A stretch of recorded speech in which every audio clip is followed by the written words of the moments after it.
Queridos hermanos, es un privilegio estar este domingo frente a ustedes y muy agradecido con el Señor que pueda servir este domingo aquí para poder exponer la palabra. Entendemos que nuestro querido pastor también está exponiendo palabra en otra iglesia, así que también sean nuestras oraciones por él para que sea usado y también pueda retornar con bien aquí a nuestra yacta querida. En este mes de diciembre recordamos con gozo el nacimiento de nuestro Salvador y parte de las alabanzas que las habíamos cantado reflejaba aquello. Y una de las descripciones de las tantas que ilustra a nuestro Señor y Salvador es Jesús el buen pastor. Y esta descripción no está aislada de las que usualmente veíamos en diciembre en gestiones pasadas. Hablábamos, por ejemplo, de la porción de Isaías 9, cuando exponíamos cada domingo como Cristo admirable, Jesús consejero, Dios fuerte, Padre eterno, príncipe de paz. Y si bien estas palabras proféticas nos muestran que Cristo fue el cumplimiento de las promesas de Dios, de tener un Salvador, también el día de hoy en la figura del pastor vamos a ver algo importante con respecto a una promesa de Dios sobre nosotros, sobre su pueblo. Sin Cristo estamos perdidos. Creo que por eso estamos aquí. Gracias a Él que tocó nuestras vidas, estamos en esta congregación. Hallamos seguridad, hallamos propósito y hasta vida eterna. Eso es lo que nos dice el Evangelio. Él no solamente nos guía con su amor, sino nos conoce profundamente. Y es por eso que incluso hemos también alabado y adorado, reconociendo que Él entregó su vida para rescatarnos de una condenación de muerte eterna. Cuando el Señor expresa, en lo que vamos a ver el día de hoy, yo soy, esta expresión no está tan suelta, y es que desde la vez en que Dios se presentó a Moisés, Él se presentó como yo soy el que soy. Y en el Evangelio de Juan vemos algunas expresiones de yo soy. Yo soy el pan de vida, la luz del mundo, la puerta de las ovejas, el buen pastor, la resurrección y la vida, el camino, la verdad y la vida, la vid verdadera. Todas esas expresiones el mismo Señor Jesús dijo de sí mismo. Y empezó todo con el yo soy, presentándose como esa promesa desde Moisés. Hoy nos vamos a centrar en responder qué significa que Jesús diga de sí mismo, yo soy el buen pastor. Para ello, queridos hermanos, les ruego que vayamos al Evangelio de Juan, capítulo 10, versículos 11 al 18. Evangelio de Juan, capítulo 10, versículos 11 al 18. Dice así la palabra del Señor. Yo soy el buen pastor. El buen pastor su vida da por las ovejas, mas el asalariado, y que no es el pastor, de quien no son propias las ovejas, ve venir al lobo y deja las ovejas y huye. Y el lobo arrebata las ovejas y las dispersa. Así que el asalariado huye porque es asalariado y no le importan las ovejas. Yo soy el buen pastor y conozco mis ovejas y las mías me conocen. Así como el Padre me conoce, yo conozco al Padre y pongo mi vida por las ovejas. También tengo otras ovejas que no son de este redil. Aquellas también debo traer y oirán mi voz, y habrá un rebaño y un pastor. Por eso me ama el Padre, porque yo pongo mi vida para volverla a tomar. Nadie me la quita, sino que yo de mí mismo la pongo. Tengo poder para ponerla y tengo poder para volverla a tomar. Este mandamiento recibí de mi Padre. Fíjense que nuestro Señor hace énfasis en la palabra pastor y emplea esta imagen que para ellos era bastante conocida. Revela prácticamente lo que Él va a hacer como su misión y destaca la conexión que va a tener este pastor con los que son suyos. Obviamente los oyentes, cuando habían recibido esta palabra, entendían un contexto cultural y también entendían algunas promesas que habían aparecido en el Antiguo Testamento respecto a un pastor.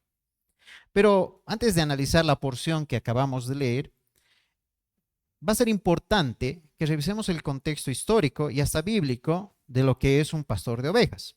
Creo que nosotros tenemos algo de ideas de qué o quién es un pastor.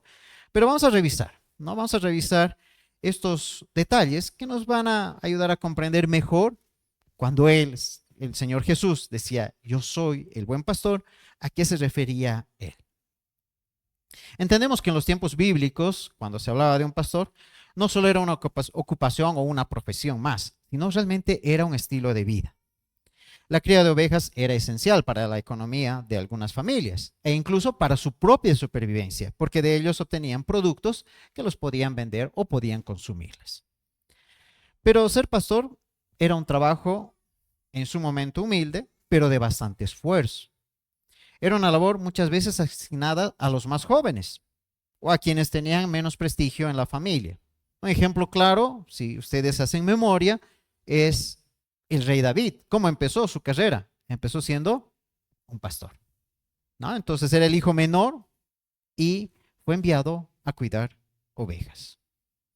Así que este oficio de pastor en la Biblia es interesante, aparece desde el primer libro, en Génesis. El primer pastor, ustedes saben quién es, ¿verdad?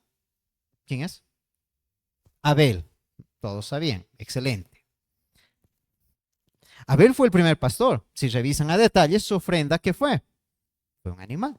Entonces, ahí vemos que el primer pastor fue Abel. Y obviamente nuestro Señor Jesús es el pastor que aparece en Apocalipsis. Entonces, esta figura de pastor en la Biblia aparece bastante, como hemos dicho, desde el primer libro hasta el último. Y es un modelo de cuidado integral, tanto físico como espiritual. Y eso lo vamos a ver el día de hoy, ¿no? Obviamente, un pastor no era solo un trabajador, no era alguien que simplemente se lo contrataba, y eso lo va a reflejar Jesús, como lo hemos leído, y vamos a desglosarlo, sino era alguien que dedicaba su tiempo, su esfuerzo, y hasta incluso podía dar su vida para el bienestar del rebaño.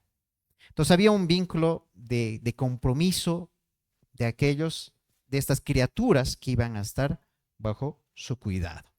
Entonces, como decíamos, vayamos a algunos detalles a mirar de los pastores, qué es lo que hacían o qué es lo que hacen. Algunos todavía siguen con el noble oficio. Y veamos estas tareas. Primero empezaremos por los pastores eran responsables de conducir a las ovejas hacia pastos verdes y aguas tranquilas. Entendemos que Palestina, el lugar donde al menos estaba este contexto histórico, era una región árida. Entonces, por tanto, era importante encontrar aquellos lugares. ¿Eso qué significaba? Que el pastor debía estar preparado, debía conocer el lugar. Debía tener una planificación. No podía salir cuando quería. Debía conocer incluso los climas a los cuales iban a estar expuestas las criaturas, hablando de las ovejitas. Debía tener un conocimiento respecto al terreno. Obviamente, estos pastores no tenían GPS, no tenían Google Maps, ¿no ven? ¿Dónde está el arroyo? Ahora tenemos esa facilidad, pero en los momentos que estamos hablando, y en especial en el Antiguo Testamento, estas personas no tenían dicha tecnología, así que debían conocer. Entonces, también necesitaban tener la habilidad para hacer llegar a ese grupo de ovejas a ese lugar. No estábamos hablando de grupos de 2 ovejitas, 3, estamos hablando de muchas veces de más de 100 ovejas, así que tenía que tener una habilidad para poder llevar a cabo dicha misión. Otro de los detalles interesantes de los pastores era que tenían amenazas constantes, tanto humanas como extrañas, llamaremos así. ¿En qué sentido? En que habían animales salvajes, leones, osos, lobos, y para ello los pastores debían estar preparados, debían tener, entre comillas, algo con que defenderlas a las ovejitas. Y obviamente entendemos que debían estar vigilantes, más aún porque también habían ladrones de ovejas. Entonces fíjense que tanto otros animales como personas podían atentar contra estas ovejas. Por otro lado, y es muy enlazado a esto, los pastores también debían estar en una vigilancia constante sobre ellas. ¿Y por qué? Porque las ovejitas tienden a extraviarse. Hay un estudio interesante que indica que las ovejitas no ven muy bien más allá de los 2 a 3 metros.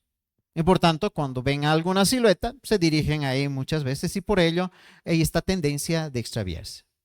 Por tanto, estos pastores debían estar atentos, preparados para buscar a aquellas que se alejaban del rebaño.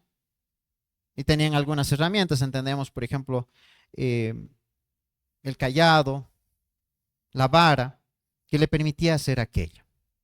Entonces esta labor requería no solo de atención, incluso de perseverancia. ¿Y en qué sentido? Si había alguna que se había perdido, debía rescatar a esta oveja. Y eso implicaba ser perseverante hasta ubicar a dicha ovejita. También los pastores tenían otro detalle interesante. Y es que ellos debían identificar a aquellas que estaban heridas o tenían alguna enfermedad o incluso si le había ingresado algún tipo de parásito. Su responsabilidad era cuidar la salud del rebaño. Y obviamente si encontraban alguna ovejita herida, no la dejaban ahí, ¡ay, qué pena! No, debían actuar.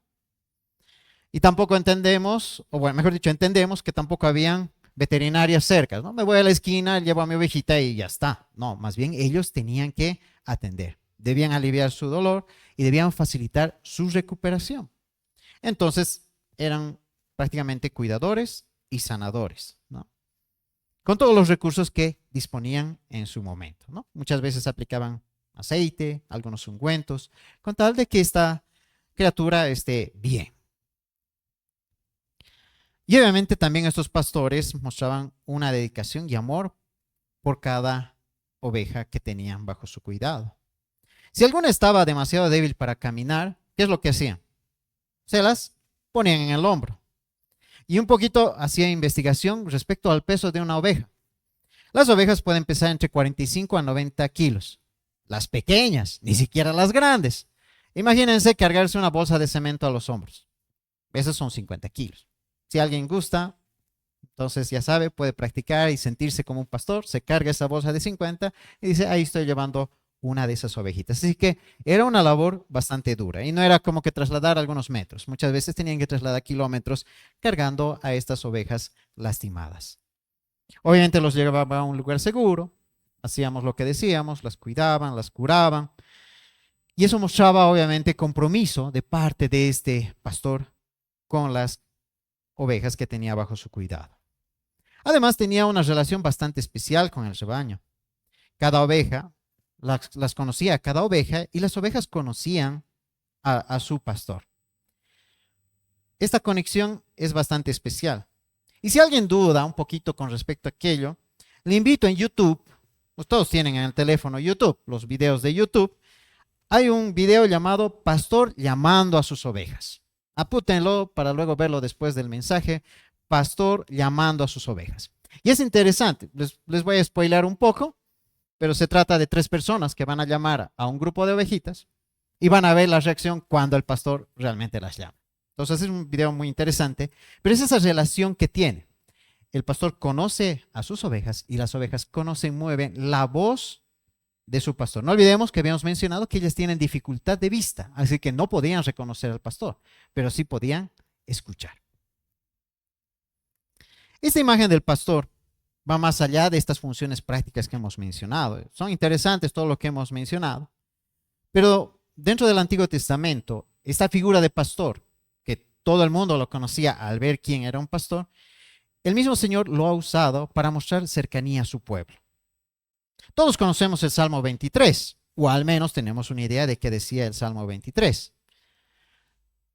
Y obviamente decía, o dice en todo caso, que el Señor nos va a llevar a lugares de delicados pastos y aguas de reposo. Muchas veces ese salmo es un consuelo para nosotros cuando estamos en problemas, ¿verdad? Pero ¿cómo empieza? Jehová es mi pastor. Entonces, esta idea de pastor, el Antiguo Testamento lo conocían muy bien y aquellos que escuchaban también lo conocían muy bien. E incluso hay más cosas en el Antiguo Testamento respecto a Dios como pastor. Ezequiel capítulo 34, ustedes lo pueden leer después, habla mucho acerca de esta idea de pastor. Es más, habla sobre el concepto de que el mismo Dios, como siendo pastor, buscará a las ovejas perdidas, las va a traer de vuelta, las va a alimentar, va a curar sus heridas y va a garantizar su bienestar. Imagínense recibir esas palabras de parte de Dios. Te voy a cuidar, te voy a proteger. En Isaías 40, también otra vez la figura de Dios como pastor, y dice que llevará en su brazo a los corderos y en su seno los llevará, reflejando ese tierno cuidado y esa cercanía que tenía Dios con su pueblo. Así que esta idea de pastor para alguien del Antiguo Testamento era bastante conocido, no era novedad, más bien era un refuerzo de lo que significaba ser pastor. Y es más, cuando hablábamos de Ezequiel 34, hay algo interesante, porque dentro de esa porción del capítulo, el Señor dice, y levantaré sobre ellas a un pastor, y él las apacentará a mi siervo David. Él las apacentará y él les será por pastor. Prometía un pastor muy importante, un pastor perfecto para su pueblo. Y es interesante, porque en Juan capítulo 10, lo que acabamos de leer en el versículo 11, empieza diciendo el Señor, yo soy el buen pastor. Confirmaba que Dios había enviado un verdadero y un buen pastor. Entonces eso es lo que vamos a meditar de hoy, el día de hoy. Ya tenemos claro cómo funciona o cómo son las funciones de un pastor. Entendemos que había una promesa desde mucho antes de que Dios iba a enviar a un pastor.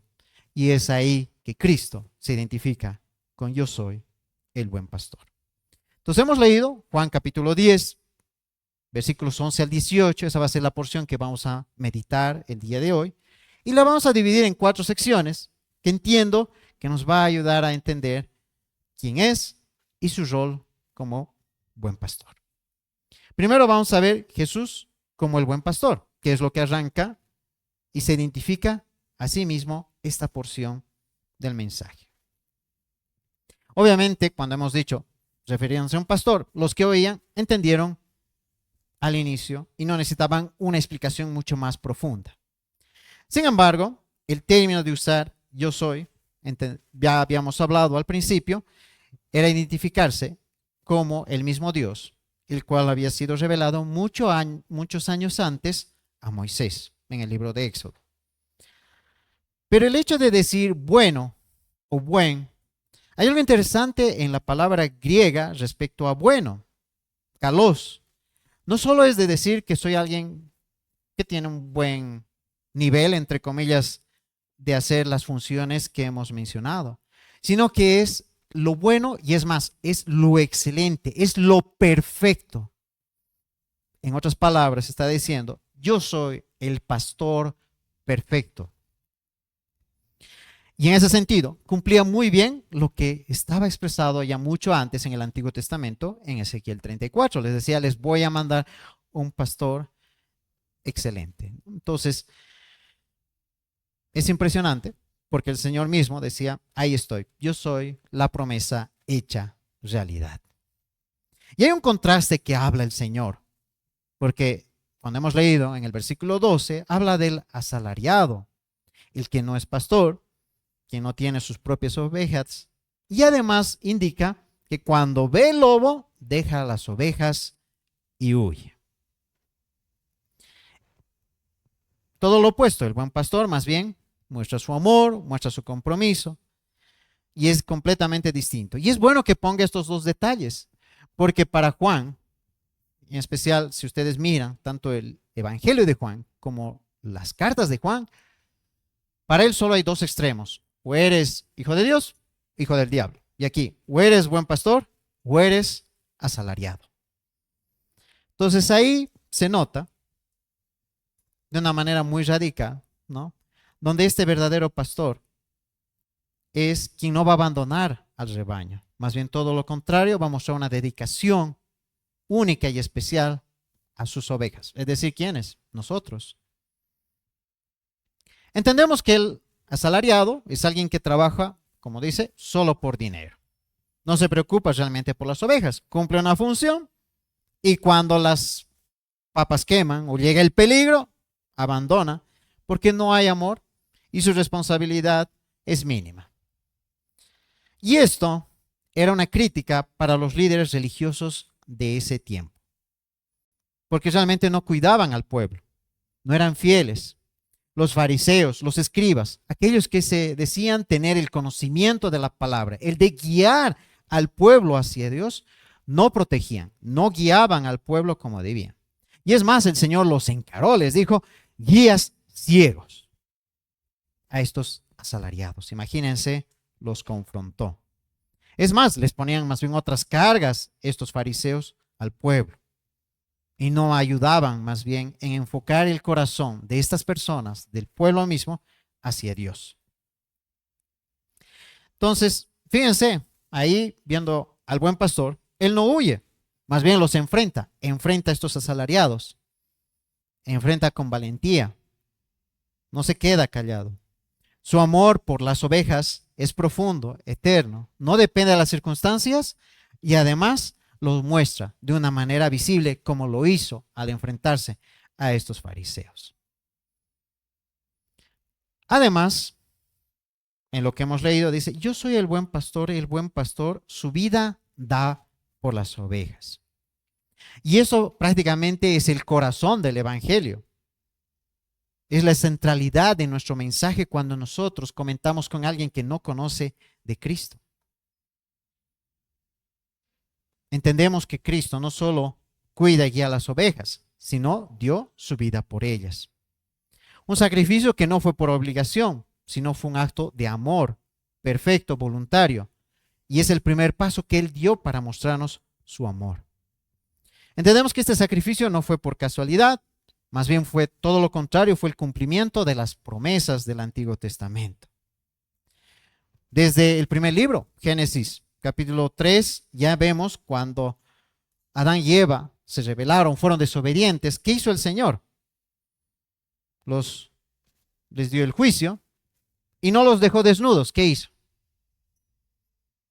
Les hizo una vestimenta de pieles. Hubo sacrificio, hubo muerte, sacrificio para el cuidado de estas dos personas. En Levítico, si uno mira, también entendemos que cualquier momento de expiación requiere siempre de derramamiento de sangre.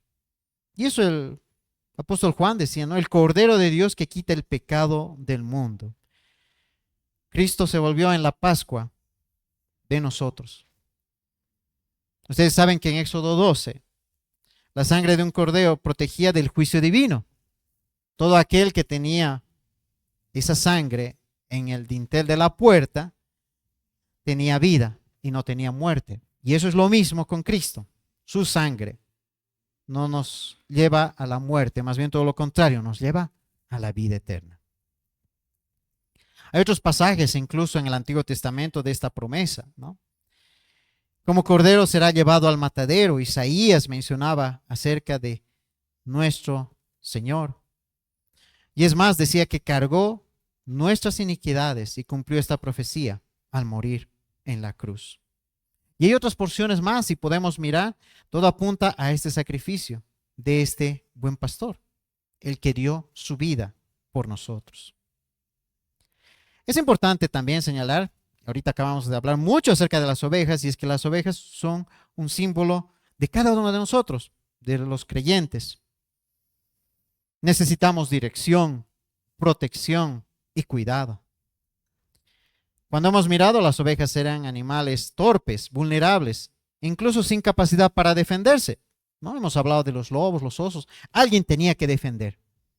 Alguien tenía que cuidar. Y es más, ellas tienden a perderse.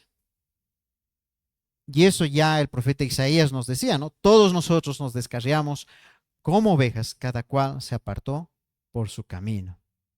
Entonces realmente nosotros nos comportamos y tenemos muchas características de las ovejas.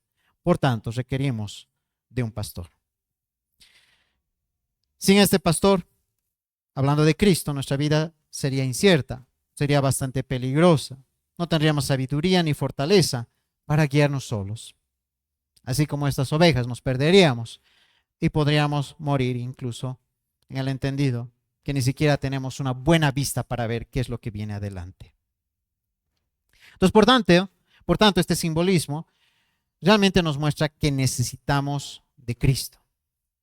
No solo nos cuida y guía, sino que Él, como les habíamos recordado, Él dio su vida ya por rescatarnos del pecado y darnos vida eterna.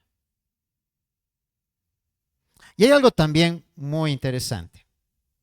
Y es que este buen pastor, aparte de dar su vida por las ovejas, de salvarnos, como hemos mencionado, en Lucas 15, versículo 7, dice que habrá más gozo en el cielo por un pecador que se arrepiente que por 99 justos que no necesitan de arrepentimiento. Esto muestra que cada alma es invaluable para Él. Y no por nuestros méritos, porque entendemos que nosotros somos malos, así dice la palabra, sino porque somos obra de sus manos clavadas en la cruz. Somos objeto de su gracia y misericordia. Entonces este buen pastor rescata a los perdidos, en lo que veíamos en Lucas. Y decíamos que incluso hay personas que se creen que no necesitan salvación, esos 99 que se dicen a ellos mismos ser justos. Pero el Señor busca de manera activa a la oveja perdida. Y entendemos que lo hace y lo convence a través del Espíritu Santo y lo hace a través del testimonio de su iglesia. Pero lo hermoso es que no solo lo recoge a esta ovejita perdida, sino que hay alegría, hay celebración en lo que acabamos de leer. Este gozo celestial es compartido con los ángeles y el cielo entero. Imagínense el momento en que cada uno de nosotros, en un momento dado de nuestra vida, hemos reconocido a nuestro Señor, a Cristo, como Señor y Salvador. Hubo gozo y alegría en los cielos. Este corazón del buen pastor es impresionante porque va en esa búsqueda de aquellos que estábamos perdidos, muertos en delitos y pecados, como dice su palabra. Así que Jesús nos cuida, da su vida por nosotros, muestra su amor eterno, pero también dio un ejemplo. No estamos hablando de un pastor, alguien que cuida, alguien que lidera. Y entendemos en Mateo 20, 28, dice: el Hijo del Hombre no vino para ser servido, sino para servir y para dar su vida en rescate por muchos. Es todo un contraste a los líderes, llamaremos, del mundo, que buscan poder, buscan privilegios. Este buen pastor, este líder, más bien es todo lo contrario, nos enseña que si usted quiere ser líder, y en realidad usted es líder en su casa, en su hogar, siendo padre de familia, o en el lugar donde le ha puesto, probablemente en el trabajo, usted es jefe. Usted debe entender, mediante lo que hemos visto, querido hermano, que estamos llamados ¿a qué? A servir, e incluso en algún momento hasta dar nuestra vida por ellos. Entonces, recordamos que Jesús lavó los pies de sus discípulos, mostró humildad, servicio. Ese es un líder. En la primera carta de Pedro, cuando uno revisa los detalles con respecto al liderazgo, ¿qué es lo que dice? A todos aquellos que están en una posición de liderazgo dentro de una iglesia, están llamados a cuidar el rebaño, pero sobre todo a ser modelo para el resto de los hermanos. Entonces, ¿qué significa ser un pastor, un líder? Significa amar, servir y dar lo mejor por el bien de los demás. Y eso nos debería llevar a pensar algunas cosas respecto a dónde estamos, ¿no? ¿Estamos dispuestos a seguir el ejemplo del buen pastor en nuestra vida diaria? Y no olvidemos, esto implica amar de manera desinteresada, ayudar y dar prioridad a las necesidades del prójimo antes que a las nuestras. Veamos la segunda parte. Hemos dicho que está dividido en 4, así que vamos a la segunda parte. La relación entre el buen pastor y sus ovejas. Juan 10, los versículos 14 y 15. Y era interesante porque decía de él mismo, Cristo decía: yo soy el buen pastor y conozco mis ovejas y las mías me conocen. Entendemos que ya hubo el sacrificio. Nuestros corazones han entendido incluso qué significa ese sacrificio. Pero ahora va a ser una relación especial entre Cristo y su rebaño. Esta relación es un conocimiento mutuo de amor y confianza. Y cuando decía conozco a mis ovejas y las mías me conocen, no es como muchas veces decimos, ¿conoces a X? ¿Conoces a Y? Y muchas veces, sí, lo conozco, ¿sí? O a veces incluso aquí en la congregación, el hermano que siempre usa gorra, o el hermano que tiene su auto rojo, el deportivo. Ah, sí, sí, lo ubico. Pero no se trata simplemente de ese conocimiento muy superficial. Jesús nos conoce completamente, incluso más allá de lo que nosotros nos podemos conocer. El Salmo 139 mencionaba, oh Jehová, tú me has examinado y conocido. Has entendido desde lejos mis pensamientos. Imagínense, o sea, lo que nosotros estamos pensando y que nadie de aquí conoce, lo sabe muy bien el Señor. Pero este conocimiento no es para juzgarnos, sino para ayudarnos a crecer. Y a través de su palabra y el Espíritu Santo podemos ser guiados en estos pensamientos hacia su camino. Es interesante, dice, las ovejas conocen a Jesús, reconocen la voz de su pastor y confían en él. Eso es lo que también lo vuelve a repetir en Juan 10, versículo 27, otra vez, conocen mi voz, las conozco y me siguen. Y cuando el Señor repite muchas veces en la palabra algo es porque realmente es importante. Y el hecho de que repita aquello es que necesitamos construir esta relación con Cristo, confiar en Él y seguirle. Entonces esta relación va a estar marcada en amor y confianza. Y esa relación entre Cristo y el creyente, o cada uno de nosotros con el Señor, si leemos, hay un grado de comparación incluso. Juan 10, versículo 15 decía, así como el Padre me conoce y yo conozco al Padre y pongo mi vida por las ovejas. Entonces aquí hay un amor entre el Padre y el Hijo. Un modelo de amor, un modelo de relación que tiene Cristo con el Padre. Eso significa que no había ninguna separación del Padre y el Hijo. Siempre han estado juntos desde la eternidad. Y el Señor nos hizo recuerdo de aquello, que muchas veces cuando estamos con alguna situación compleja y pensamos que estamos lejos de Cristo, nos hace recuerdo el Señor. Y esta es una porción que lo hemos leído muchas veces, pero a veces nuestro corazón se olvida en medio de los momentos más complejos y difíciles. Romanos 8, 38 y 39, lo deben saber incluso algunos de memoria. Por lo cual estoy seguro de que ni la muerte, ni la vida, ni ángeles, ni principados, ni potestades, ni lo presente, ni lo porvenir, ni lo alto, ni lo profundo, ni ninguna otra cosa creada nos podrá separar del amor de Dios que es en Cristo Jesús, Señor nuestro. Entonces, este conocimiento de Cristo, que hemos dicho que va mucho más allá de algo superficial, es una relación activa, íntima y transformadora. Nuestro Señor conoce muy bien nuestras debilidades, nuestras luchas, nuestras fallas. Y es más, si alguien podría conocer realmente todo lo que somos en el interior, tal vez los amigos que tenemos se alejarían por saber los pensamientos que tenemos. Pero Él no lo hace, todo lo contrario, más bien es paciente y nos cuida con su amor. Y tenemos que estar tranquilos porque ese conocimiento de Cristo sobre nosotros no es para condenarnos, porque ya somos justos en su sacrificio. Más bien todo lo contrario, muchas veces nos fortalece, nos levanta y nos moldea a su imagen. Qué bueno, ¿no? Que el Señor nos conozca, porque si estuviéramos ocultando o queriendo ocultar a Él, realmente el Señor no estaría trabajando en nosotros, pero Él lo conoce todo como hemos leído. Entonces, de nuestra parte, ¿qué corresponde? Obviamente la relación siempre es de dos.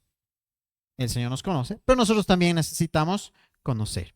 Es una relación mutua. Siempre que hablamos de una relación, hay una ida y hay una vuelta, ¿verdad? Entonces, de parte de nosotros, ¿qué corresponde? Es tener una comunión viva, una comunión dinámica, una comunión que nos va a permitir incluso conocer nuestro propósito en la vida y hasta el propósito eterno. La palabra del Señor nos muestra cosas muy, llamaremos básicas, pero que nos cuesta para mantener esta relación. Lo primero es escuchar su voz. ¿Queremos hacer su voluntad? Escuchemos su voz. Leamos su palabra. Sigamos lo que dice su palabra. Otra de las formas de mantener esta relación es, obviamente, estar en comunicación con Él. Y eso es orar. La oración nos conecta a Él. Nos permite compartir nuestros pesares, nuestras preocupaciones, nuestro corazón y recibir su dirección. Y obviamente, cuando nos da su dirección a través de su palabra, ¿qué nos toca a nosotros? Seguir, hacer lo que dice su palabra. Incluso, aun si no entendemos su plan, aun si no nos gusta, o si no, y aun así si no nos satisface lo que dice la palabra. Muchas veces no es lo que queremos escuchar en su palabra.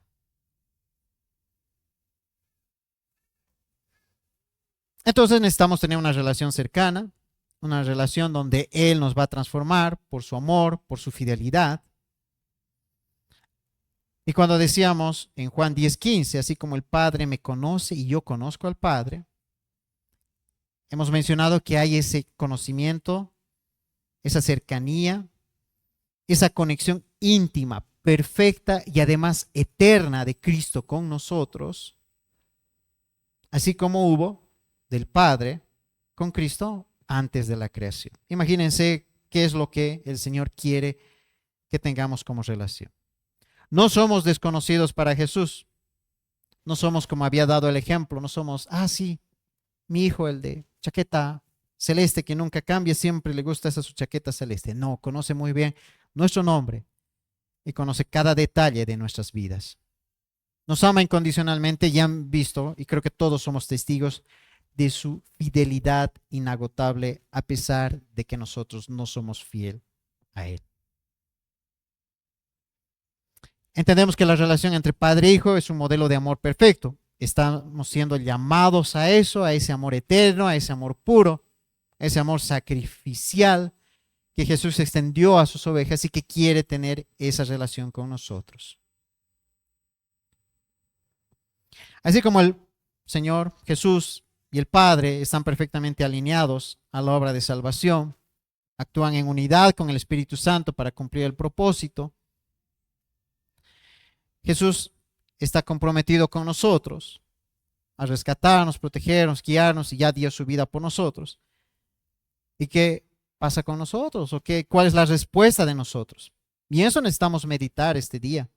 Si estamos fortaleciendo nuestra relación con nuestro buen pastor diariamente, estamos buscando su dirección en cada aspecto de nuestra vida, o solo acudimos a Él en momentos de necesidad. Cuando realmente pensamos que no podemos, recién buscamos de Él. Cuando debería ser algo constante, el buscar de nuestro Padre. Vamos a la tercera parte del mensaje. Juan 10:16 dice, también tengo otras ovejas que no son de este redil. Aquellas también debo traer y oirán mi voz y habrá un rebaño y un pastor. Estamos hablando de la misión universal del buen pastor. El concepto de un rebaño y un pastor está indicando la unidad espiritual que Cristo establece en tener solo una iglesia. Y eso estaba muy claro en el contexto incluso de los tiempos de Jesús, donde habían dos grupos grandes, los judíos y los gentiles. Entendemos que los gentiles son aquellos que realmente no nacieron judíos, pero que también fueron alcanzados o iban a ser alcanzados, mejor dicho, por el mensaje del evangelio. Entonces el Señor quería ya de entrada eliminar toda división, porque entendía el celo muy bien del pueblo judío. Ellos se sentían, y lo hemos visto durante la carta de Romanos, capítulo 9, hemos tenido la exposición de nuestro pastor Eric, cómo había celos de parte del pueblo judío y decía, somos los elegidos, venimos de Abraham, etcétera, etcétera, etcétera. Y frente a eso, el Señor ya estaba diciendo, ¿saben qué? Solo va a haber una iglesia, va a haber solo un rebaño y va a haber solo un pastor. Efesios capítulo 2, el apóstol Pablo resalta aquello y dice, nuestra paz viene en esa unidad. Derriba toda pared que había entre estos dos grupos, judíos y gentiles, y muestra solo un pueblo que es el deseo de parte del Señor. Y esta unidad se va a dar en la eternidad, incluso cuando estemos presentes frente al Señor de todo tiempo, de todas las generaciones vamos a estar frente al Señor. Y eso me emociona, al menos a mí. Yo quisiera conocer al apóstol Pablo. Tremendos escritos que nos ha dejado. Al apóstol Pedro, le voy a preguntar cómo era lo de cortar orejas. Pero realmente me impresiona cómo de toda nacionalidad, de todo tiempo, vamos a estar frente al Señor como una sola iglesia y frente solo a un pastor. Como iglesia tenemos el desafío también de reflejar esta unidad. Hay que ser sinceros.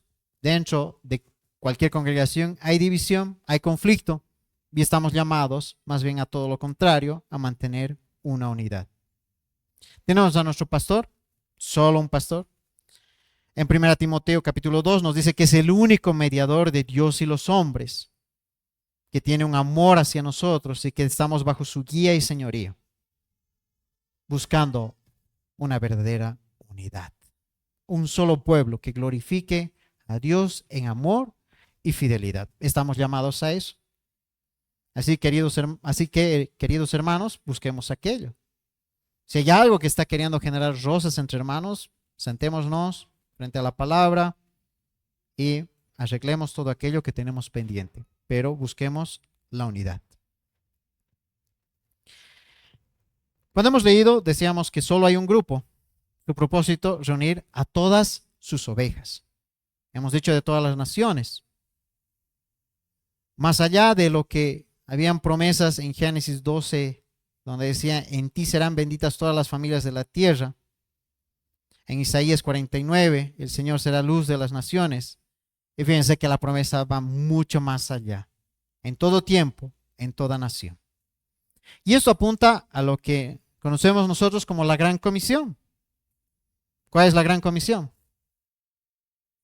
Debemos ir y llevar la palabra, ¿verdad? A todas las naciones. Muy bien. Entonces creo que sabemos muy bien cuál es nuestra Gran Comisión. Y en ese sentido, cuando el Señor decía, aquellas también debo traer, entendía que ya había sus ovejas determinadas en otros lugares.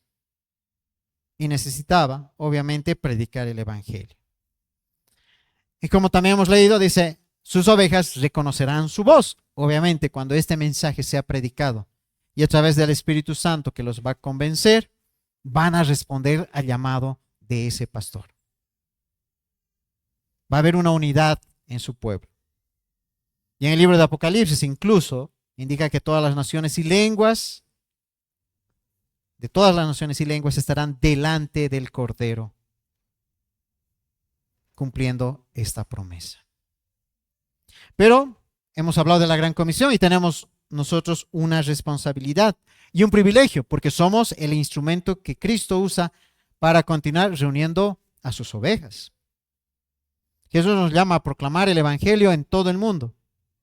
Y ahora creo que hay una gran ventaja con estos medios digitales. Podemos generar a través de los medios digitales incluso el tema de llevar este mensaje a otros países. Obviamente la tarea parece enorme, parece difícil, pero no olvidemos algo y lo hemos leído. Sus ovejas escucharán su voz y la reconocerán a su voz. Entonces nuestra misión, llevar su voz y las ovejas van a reconocer. Entonces nuestra tarea como iglesia, proclamar el Evangelio, nuestra responsabilidad, ¿no? Básicamente lo que un poco en algunos mensajes de la carta a Romanos hablábamos, el de orar por los perdidos, el de compartir el Evangelio, el de apoyar las misiones, todo lo que el apóstol Pablo mencionaba. ¿Se acuerdan de los más de 5,000 kilómetros que el apóstol se movía? Ahora, con un clic podemos llegar a más de 5,000 porque hemos subido un video a TikTok y ese mensaje ha sido escuchado por otras personas. Así que podemos seguir alcanzando a muchas personas. Entonces, obviamente, fíjense, el privilegio de participar en su obra de reunir a su rebaño es un privilegio, no dejemos de lado aquello. Y obviamente, aunque parece, ya les dije, pesado, inmenso, grave, terrible llevar, o incluso a veces hasta nos da vergüenza compartir el Evangelio, no olvidemos lo que hemos leído. Jesús nos garantizó sus ovejas escucharán su voz. Simplemente llevemos el mensaje. No necesitamos convencer a esa persona X o Y o a nuestro familiar que probablemente no conoce de Cristo. Solo llevemos el mensaje. Cristo, a través del Espíritu Santo, lo va a convencer y va a reconocer esa voz. Entonces, esto nos lleva a pensar a cada uno de nosotros qué tan comprometidos estamos en esa misión global de llevar el Evangelio. ¿A quién le hemos hablado esta semana sobre Cristo? Podríamos evaluar. Y también el otro detalle, ¿no? ¿Cómo estamos en unidad en nuestra congregación? ¿O estamos todavía, ese hermano o esa hermana no me cae? ¿Todavía estamos así? Así que confiemos en la obra del Señor, tanto en unidad como en mensaje. Él es el que hace el trabajo. Y veamos el cuarto punto. Fíjense que podemos hablar mucho sobre el Señor como buen pastor, pero he tratado de condensar. Hay mucho por hablar, como les digo. Pero veamos ahora la autoridad soberana del buen pastor. Los versículos 17 y 18 de Juan 10, lo que acabamos de leer, que dice: por eso me ama el Padre, porque yo pongo mi vida para volverla a tomar. Nadie me la quita, sino que yo de mí mismo la pongo. Tengo poder para ponerla y tengo poder para volverla a tomar. Este mandamiento recibí de mi Padre.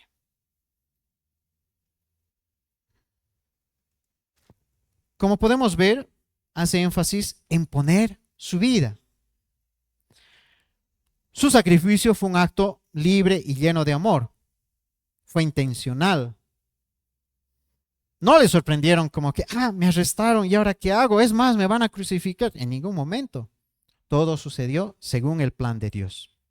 No fue una víctima de las circunstancias, sino Él eligió dar su vida por nosotros. Pero algo transversal en medio de eso es que Jesús entregó su vida para glorificar al Padre, para mostrar su amor y también para mostrar su obediencia al Padre. En Juan 15, 13, por ejemplo, dice: nadie tiene mayor amor que este, que uno ponga su vida por sus amigos. El hecho de que haya ido a la cruz, como habíamos dicho al inicio del mensaje, ya mostró su amor hacia nosotros. Y en Filipenses 2:8 aclara que no solo fue una obra de amor, sino que nos recuerda que fue obediente hasta la muerte y muerte de cruz. Entonces, su obediencia fue por amor, no fue por debilidad, sino más bien todo lo contrario, cumplió el plan eterno de salvación. Entonces entendemos que el Señor dio su vida, pero también Él sabía y tenía el poder para retomarla. Él era el único que podía haberlo hecho y lo hizo. Él demostró su divinidad y mostró que ningún humano tiene el poder sobre la vida y la muerte. Él dice de sí mismo, Cristo: yo soy la resurrección y la vida. El que cree en mí, aunque esté muerto, vivirá. Entonces, el hecho de que resucite nos da esa confianza para mirar de que tenemos vida eterna. Esta obra de resurrección, vemos a la Trinidad en acción. Entendemos que Jesús resucitó por su propio poder, fue levantado por el Padre y el Espíritu Santo, mostrando una obra de la Trinidad. Y eso se va a dar también en nosotros, imagínense. La misma Trinidad va a actuar en nosotros. Entonces, este sacrificio y la resurrección no son hechos aislados, sino más bien el plan de Dios ya habiéndose cumplido. Juan 6, 38. He descendido del cielo no para hacer mi voluntad, sino la voluntad del que me envió. Cada paso que Jesús dio reflejó su compromiso de obedecer al Padre. Este sacrificio del buen pastor era parte del propósito eterno de Dios, diseñado incluso antes de la creación. Ya tenía el plan para salvación de su pueblo. Tenía el plan de salvar a cada uno de ustedes, hermanos, a mi persona. Él sabía cuándo, en qué momento, en qué tiempo de la historia íbamos a nacer y en qué momento íbamos a reconocer a Él como nuestro Señor y Salvador. Cristo enfrentó la cruz con gozo. Hebreos 12:2 dice, porque su sacrificio glorificaría al Padre y traería salvación a su pueblo. Entonces este buen pastor entregó su vida de manera voluntaria, la recuperó con poder y obedeció perfectamente al Padre. Hay amor, hay soberanía, hay fidelidad, y todo ¿para qué? Para garantizarnos vida eterna. ¿Qué mayor prueba de parte de Él para mirar y confiar plenamente en Él? E incluso va más allá.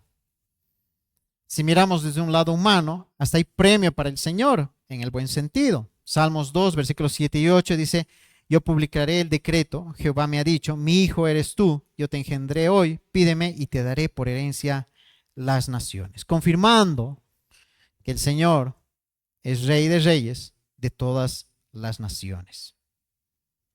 Este reinado es un reinado soberano sobre personas y sobre la creación. Al dar su vida voluntariamente y al mostrar su poder como Dios, demuestra su autoridad divina. Su sacrificio no fue una derrota, más bien todo lo contrario, establece su dominio universal y garantiza la victoria sobre el pecado y la muerte. Y el hecho de pensar en esto, que ya tenemos a nuestro Rey de Reyes, alguien soberano sobre la vida, sobre la muerte, nos debería llenar de confianza y seguridad, más aún cuando hay incertidumbre. Para el siguiente año se especulan muchas cosas que pueden pasar en el país. Pero si tenemos a Cristo, debemos recordar lo que también hemos leído muchas veces. Todas las cosas cooperan para bien. ¿Para quiénes? Para los que aman a Dios. Entonces podemos confiar, podemos amar a Cristo y entender que Él gobierna nuestras vidas con amor y sabiduría. Y que incluso en estos momentos difíciles que se vengan o que estemos viviendo, Él está junto a nosotros. Juan 10, versículo 28, es hermoso Juan 10, les animo a que lo puedan leer, solo he tomado una porción, pero llegando a casa, revísenlo. Él también dice, yo les doy vida eterna y no perecerán jamás, ni nadie les arrebatará de mi mano. Entonces esta autoridad de Jesús, fíjense, que nos garantiza que la muerte no es la última actividad que nosotros vamos a tener. Más bien hay un triunfo de Cristo. Y el apóstol Pablo en 1 Corintios capítulo 15, versículo 54 nos hace recuerdo, ¿no? Ya no hay más poder de la muerte sobre nosotros para todos aquellos que creemos en Él. Así que Cristo nos da certeza de que la muerte no es el final para nosotros, sino es el paso hacia la vida eterna. Juan 14, 19, otra vez un recordatorio de Cristo, de su victoria, de que nada nos puede separar de Dios. Nos dice, porque yo vivo, vosotros también viviréis. Entonces fíjense que el hecho de saber que el Señor tiene autoridad sobre la vida y la muerte nos debería traer una paz, y más aún en nuestro futuro, que es lo que viene, si incluso aún perdemos la vida. Tenemos esta vida terrenal, tenemos una vida eterna que nos está esperando. Así que podemos tener una gran confianza en lo que se viene. Pero hay algo interesante que también necesitamos meditar el día de hoy, y es que hemos dicho que el Señor tiene poder sobre la vida y la muerte, tiene toda autoridad. Y la pregunta con respecto a nosotros es lo que una vez el Señor hizo. ¿Por qué me llamáis Señor, Señor, y no hacéis lo que yo digo? Si nos beneficiamos de los privilegios de esa autoridad que tiene sobre la vida, sobre la muerte, sobre el pecado, etcétera, ¿por qué nosotros no somos obedientes al Señor? Muchas veces nos cuesta y necesitamos reconocer que hemos pecado. Romanos 12, versículo 1 nos anima a que seamos sacrificios vivos, dedicados a Dios, en gratitud por su sacrificio por nosotros y en obediencia a lo que le decimos muchas veces, Señor. Su soberanía asegura de que Él va a reunir a su pueblo y la respuesta de su pueblo debería ser esta, ¿no? El de seguir lo que dice nuestro Señor, ser obedientes a lo que dice nuestro Señor. Nuestro Señor, siendo el buen pastor, no solo murió y resucitó por nosotros. Él nos sigue cuidando, nos sigue guiando, nos protege, nos prepara para nuestro destino eterno. Nuestra seguridad debería estar completamente en Él. Y nuestra respuesta es la que acabamos de ver, debe ser de obediencia, de confianza. Entonces este buen pastor camina con nosotros, nos consuela a través de su Espíritu Santo, nos guía. Su actividad de este buen pastor no acabó solo en la cruz, sigue y continúa en cada uno de nuestros momentos de nuestra vida. No solo nos llama a cada uno de nosotros, nos llama como iglesia, lo acabamos de ver. Nos llama a aquellos que están en posición de liderazgo, a cuidar con amor, con ejemplo. Entonces, mirar a este buen pastor es mucho más que mirar lo que decíamos a un inicio de ciertas actividades. Y eso nos debería llevar a pensar si confiamos realmente en su autoridad sobre nuestras vidas y si le estamos dando de manera obediente nuestras vidas a Él. Pregunta del millón, ¿le hemos entregado todo lo que somos y hacemos? Porque le decimos muchas veces Señor, es más, cuando oramos le decimos Señor. La pregunta es bastante genuina. Si realmente al decirle Señor hemos reconocido de que le hemos dado su señorío en nuestras vidas. Así que, hermanos, como conclusión, podemos pensar que como ovejas del buen pastor, Jesús está transformando nuestras vidas de manera práctica. Nos guía, nos cuida, nos da esperanza. Hoy nos ha llamado a escuchar, obedecer su voz, reconocer su voz, buscar su dirección en la palabra. Tanto en momentos de necesidad e incertidumbre o en los momentos buenos, necesitamos confiar en su cuidado y recordar que Él siempre provee y nos lleva hacia lo mejor. Él conoce dónde están los pastos verdes y el lugar tranquilo. Escuchemos, caminemos, busquemos de Él, sigamos a Él.